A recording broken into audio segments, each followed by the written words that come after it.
مساء الخير. مساء النور. كابتن احمد، قول لي هتعمل ايه يوم راس السنه؟ والله هقعد اذاكر الفيزابيليتي مع صحابي. في يا بوح. سعادتك بتكلمني؟ امال بكلم مين؟ بكلمك انت طبعا. طب ما انا عايز اقول لسعادتك حاجه. هتذاكر ايه؟ الفيزابيليتي. خير ان شاء الله. طب ايه اهم انجازات السنه دي بالنسبه لك؟ السنه دي ان انا عديت من السنه واخدت كام كورس كان نفسي اخدهم بقالي كتير، وبدات انزل معاكم الصبح بدري اهو الحمد لله. مفيش انجازات تانية لحد دلوقتي ان شاء الله.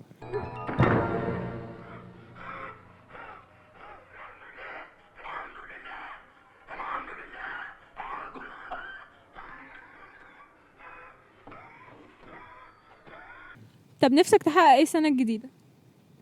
نفسي الاول اعدي من السنه الدراسيه، ثانيا نفسي افتح مشروع صغير، بزنس، ماركتينج وكده، وان شاء الله ان شاء الله يعني اكمل معاكم كل جمعه ان شاء الله.